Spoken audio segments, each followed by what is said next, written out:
In today's video, we look around the home of who I think is a very fascinating person and is also one of the most quirky museum spaces in the United Kingdom. Hello, welcome to Through Lucy's Lens, weekly videos where I go somewhere interesting and hopefully you will find them interesting too. Today I am at another place that's very special to me. You may have seen my video about Baddesley Clinton, which was a place that I was very invested in as a child. Well, we're here at another one, and this is Snows Hill Manor in the Cotswolds, owned by an absolutely bonkers millionaire called Charles Wade. And as a kid, I loved this guy. I haven't been for years. I have no idea if it's still as amazing as it used to be, but I've just seen a sign that says expect the unexpected. So let's go and have a look around Snows Hill Manor today.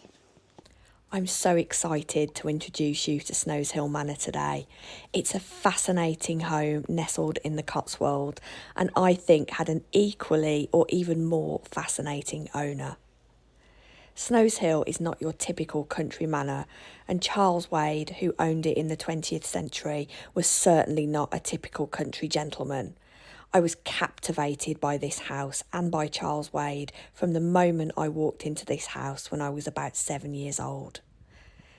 Snows Hill Manor is located in the village of Snows Hill, Gloucestershire. The manor itself dates back to the late 15th century, with some of its oldest parts built in around 1490. Originally, it was a traditional English country house with Tudor and Elizabethan architecture, but over time it evolved under different ownerships and eventually it was left in a terrible state, dilapidated and in great need of some love. Charles Paget Wade was born in 1883 into a wealthy family of sugar plantation owners in the Caribbean island of St Kitts. He was part of a blended family that was unusual for the time, but he was sent to live with his grandmother in Great Yarmouth as a boy. This is where he fell in love with curious objects and collecting, inspired by his grandmother's cabinet of curiosities. He admired and played with it as a child, and this led to a lifetime love of collecting. He trained as an architect, but his true calling lay elsewhere. Charles Wade had an insatiable curiosity for art, craftsmanship, and historical objects, and this led him to build a remarkable collection spanning centuries here at Snows Hill Manor. But let's go back in time a little bit further. Like all young men of the time, Charles Wade was called up to serve during World War I. He served as an officer in the Royal Engineers, where he was responsible for tasks related to engineering, including construction. It most importantly exposed him to the horrors of war, which deeply affected his thoughts and outlook for the rest of his life.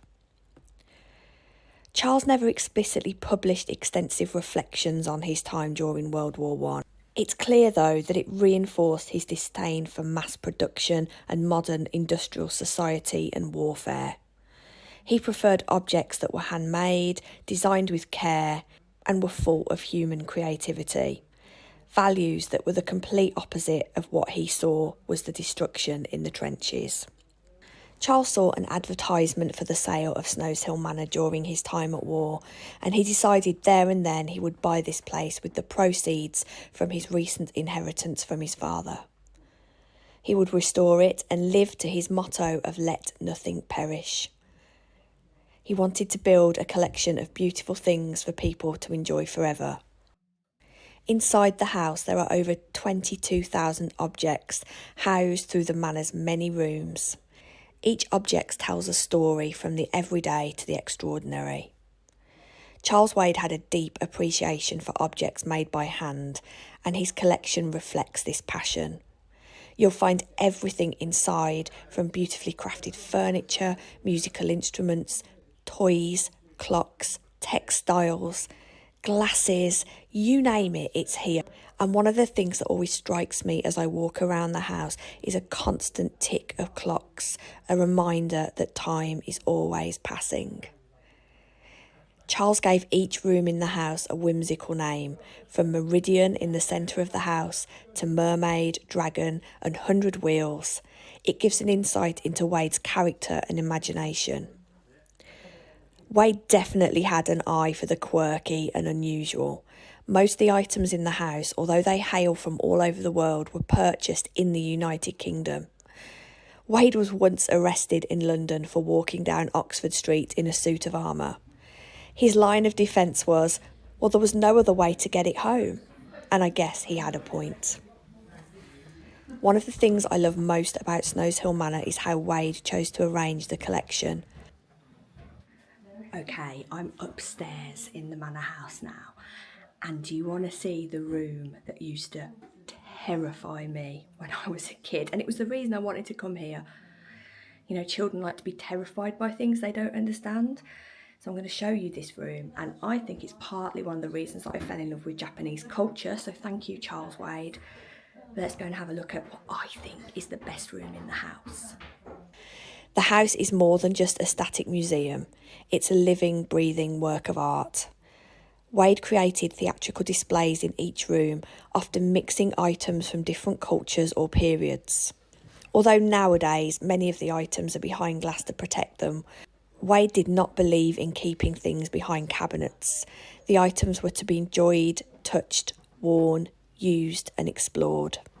The house was a stage, and Charles saw himself as the director, and the visitor was the actor or the audience. The collection at Snows Hill Manor attracted many creatives and dreamers to congregate here over the years. J.B. Priestley, Virginia Woolf, Graham Greene, Laurence Olivier and even Queen Mary visited Snows Hill to admire the collection. At 1:45 p.m. on the 30th of July 1937, Her Majesty Queen Mary with 15 lords and ladies condescended to visit Snows Hill. Surprisingly, for such an accolade, Charles only ever recorded the visit quickly in the visitor's book. The Queen wrote afterwards in her diary that she'd seen an interesting collection of curios made by Mr. Wade, who showed us over the old manor house. She was reported to have said the finest thing in the collection was Mr. Wade himself.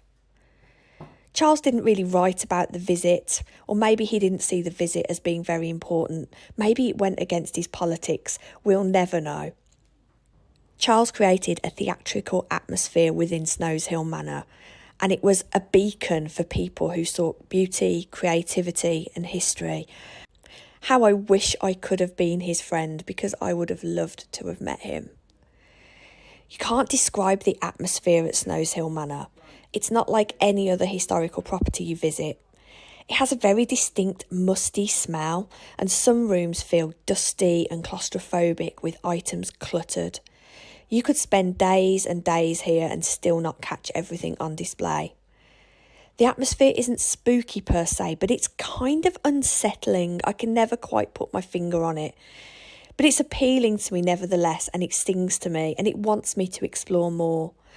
As a child with an overactive imagination, and some might say adult too, it's irresistible to look for the most creepy and unsettling objects on display, of which there are many.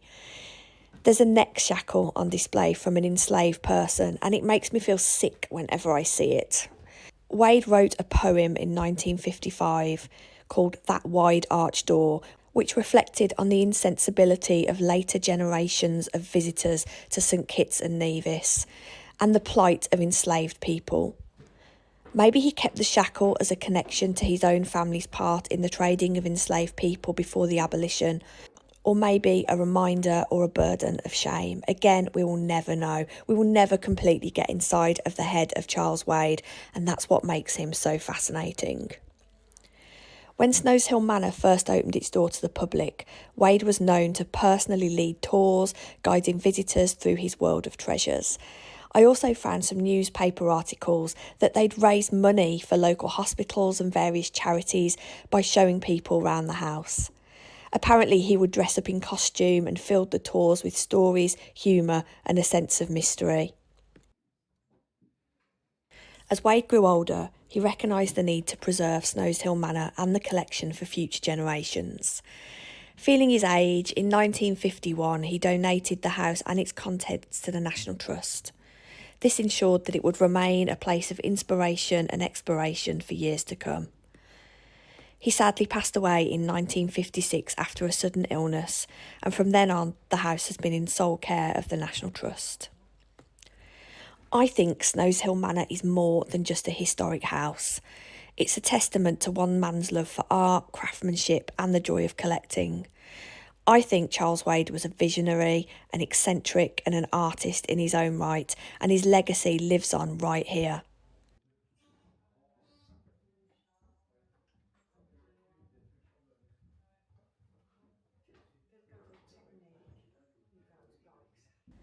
Remember at the start of the film I mentioned how there's always the sound of a clock? In one of the last rooms I noticed that there was a piece of poetry adorned on the wall. A piece of poetry by Nicholas Breton, who was a poet of the English Renaissance, and it says, "A wise man is like a dial being set right with the sun keep his true course in his compass. He measures time and tempers nature. He employs reason and commands sense and envies none."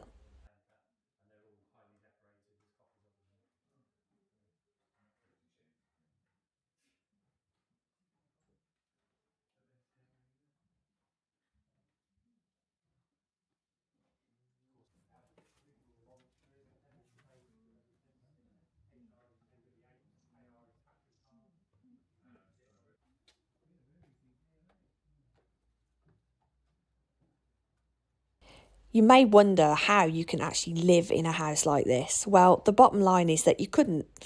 Another thing I love about Charles Wade is he didn't live in the house, choosing instead to set up home in a small barn outside he named the priest's house. He lived basically with some of his treasured items around him, and this part is one of my favourite bits of Snows Hill Manor, where Charles lived, with his potty and his bath and his fancy four-poster bed. It's so eccentric.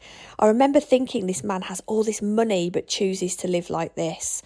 I think it spoke to me because experiences, collections and art and sharing it with other people has always meant more to me too than money and riches. By all means, he wasn't poor or uncomfortable living here, and some might just say that it underlines his eccentricity. I think it's wonderful. Charles Wade didn't marry until he was in his 60s, when he married a vicar's daughter named Mary Graham. She was at that point in her 40s. She agreed to live with him at Snows Hill in this space with no electricity, no running water, and surrounded by his crazy and very numerous artefacts. Charles's own mother even called his living style very medieval. But increasingly, after they married, the couple spent more time living back in St Kitts, where Charles was born. Charles died during a visit back to Snows Hill, and his wife moved into a hotel in the nearby village of Broadway, where she remained until 1999, when she too passed away.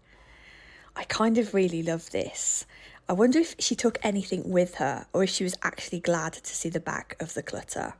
I know several couples that would be glad to see the back of their spouse's collection, but of course, I'm naming no names.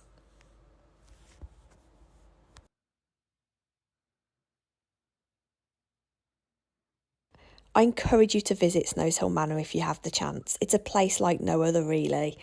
I never wanted to make a video about the objects. You need to see those for yourself, or if you're interested, there's hundreds of photos of each individual item in the National Trust archives.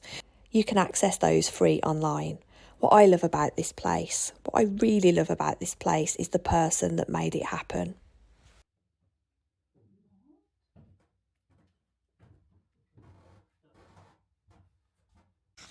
So that, friends, was Snows Hill Manor, one of my favourite properties. Nothing to do with the National Trust, just one of my favourite properties in the UK. I've had comments in the past saying this is just an advert for the National Trust. It just happens that they have a lot of nice properties. None of these videos are sponsored by anyone. I pay, I come and do my thing, so you don't have to worry about that. Anyway, I digress. Did you enjoy Snows Hill Manor? It's beautiful, isn't it? I just think every corner there's something else to look at. And I just love eccentric people. I love people that are eccentric and odd and creative and poetic, because I think, you know, a little bit like me. I'm not going to say that I'm like some amazing 18th, 19th century dandy, but I think if I lived then, I would have liked to have been.